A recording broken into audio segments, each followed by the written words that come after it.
7 de octubre de 1571.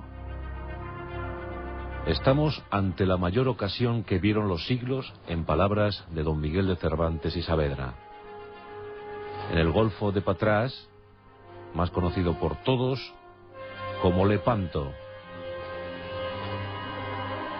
En ese lugar, una escuadra aliada pretende frenar el ímpetu irrefrenable de la sublime puerta otomana. Durante todo el siglo XVI, los turcos, los otomanos, se constituyeron en el máximo peligro para la cristiandad. Parecían invencibles. Sus naves surcaban el Mediterráneo sin apenas oposición. El sultán orgulloso lucía sus blasones de guerra por buena parte de ese Mediterráneo y soñaba con la conquista de Europa. Los genízaros, convertidos en ariete de aquella tropa musulmana, provocaban el terror en las filas cristianas. Finalmente, los estados pontificios, Venecia y España, la potencia dominante de aquel siglo XVI, unieron sus armas para enfrentarse a la sublime puerta. Al frente, a la vanguardia de la escuadra aliada compuesta por más de 200 galeras, se situó un jovencísimo almirante, su nombre Juan de Austria, hermano natural del rey Felipe II. Con muy pocos años, pero con un magnífico porte, con exquisita galanura, supo asumir la difícil misión que le iba a convertir en uno de los grandes héroes de la historia europea. Juan de Austria supo dirigir muy bien sus naves y, apoyado en la veteranía de almirantes como Andrea Doria o el mismísimo Álvaro de Bazán, supo dar un golpe maestro a las ambiciones turcas en el Mediterráneo. La batalla de Lepanto no fue tan decisiva como algunos quisieron ver, pero sí que en efecto parece que sirvió para frenar, o por lo menos quemar, chamuscar, las barbas del sultán. Frente a las 206 galeras cristianas, se situaron unas 220-230 galeras musulmanas. Las formaciones eran fabulosas, fantásticas. La línea de combate era una auténtica soflama multicolor. Y es que la ambición de unos y otros no iba a cejar ni un solo paso. La verdad es que no querían perder esa batalla porque sabían que se jugaban mucho. Se creó una línea de combate de varios kilómetros. Y en el albor de ese 7 de octubre de 1571, Juan de Austria supo aleccionar a sus hombres para que se lanzaran con determinación a un combate singular. En los inicios de aquel día, las escuadras se divisaron y pronto chocaron. Tras múltiples estrategias y maniobras, las galeras de uno y otro bando se vieron enzarzadas en combates crueles, terribles. Las bajas de aquel día se cuentan por millares. Más de 30.000 en el bando otomano, más de 9.000 en el bando cristiano. Frente a las flechas envenenadas lanzadas por genízaros y estupendos arqueros musulmanes, se encontraban los eficaces arcabuceros cristianos y sobre todo, la fuerza de los tercios españoles. 5 horas de lucha sin cuartel, 5 horas de refriega, pero el punto culminante lo encontramos en el versus de hoy. Juan de Austria frente a Ali Bajá o Ali Pachá. Los dos comandaban sus naves capitanas, en los cristianos la Real, en los turcos la Sultana. Dos impresionantes galeras que, como movidas por la magia, pronto se divisaron. Un sortilegio extremo hizo que se provocara que se creara un pasillo marítimo para que las dos galeras surcaran el mar hacia su encuentro definitivo. La que llevó la iniciativa fue la sultana turca. Ali Bajá ordenó enfilar proa hacia la Real. El impacto fue brutal.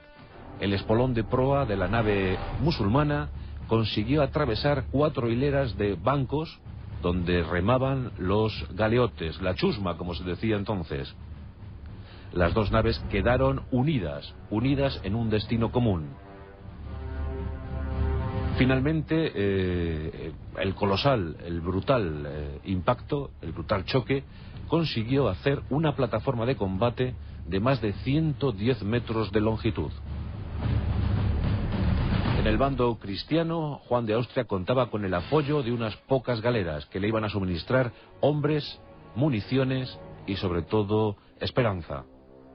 En el bando otomano, otras tantas galeras apoyaban a Ali Bajá, al comandante de aquel día. Otros almirantes otomanos como Uluç o Dragut merodeaban la zona. El resultado era incierto. Se combatía en todo el ancho del frente, pero todos estaban pendientes de aquel enfrentamiento entre enemigos íntimos. Juan de Austria y Ali Bajá.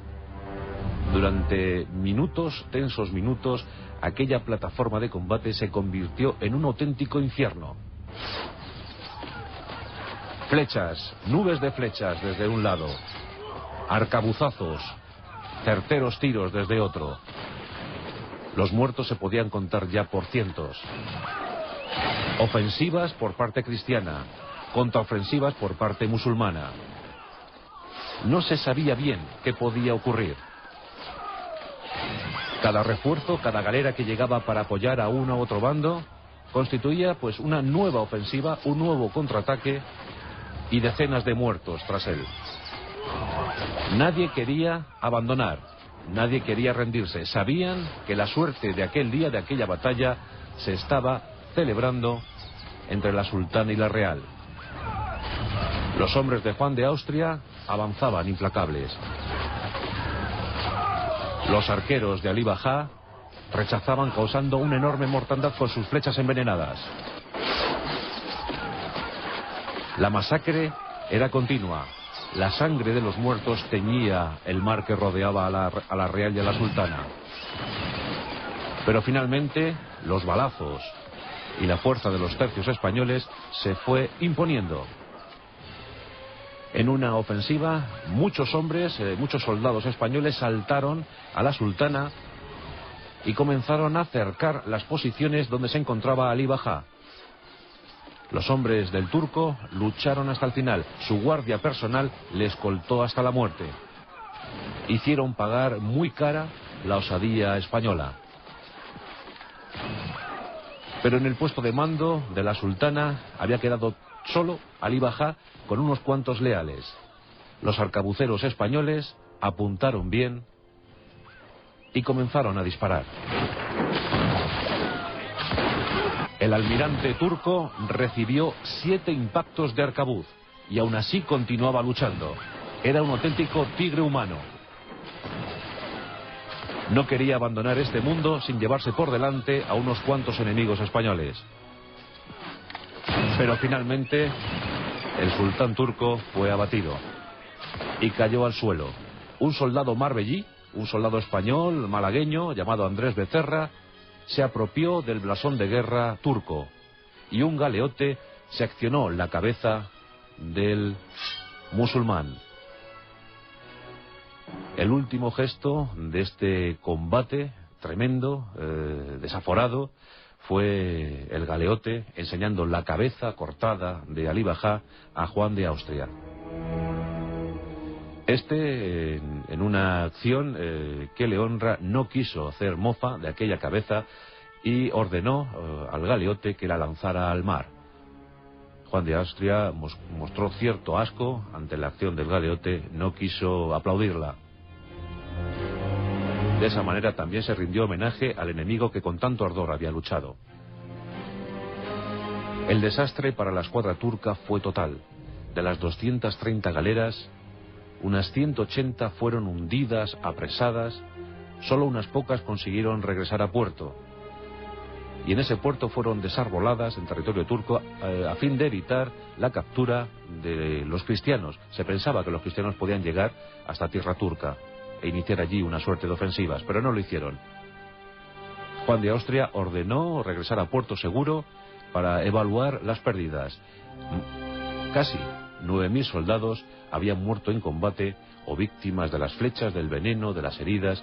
9.000 muertos, 30.000 en el bando turco. Miguel de Cervantes, soldado de los tercios, a bordo de la galera marquesa, había recibido también algunos impactos que inutilizaron su mano izquierda. Afortunadamente le quedó la derecha para seguir escribiendo. Pero siempre recordó aquello como la mayor ocasión que vieron los siglos.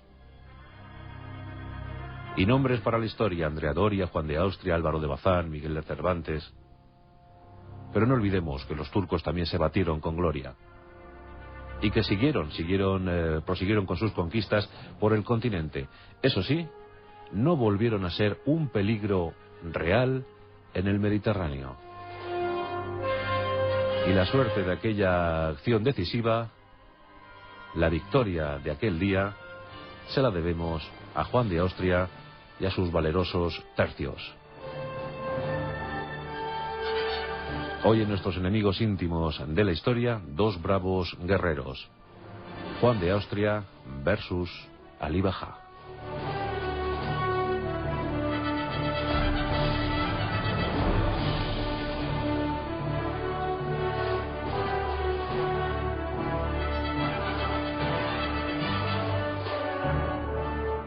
La Rosa de los Vientos, con Juan Antonio Cebrián, en Onda Cero.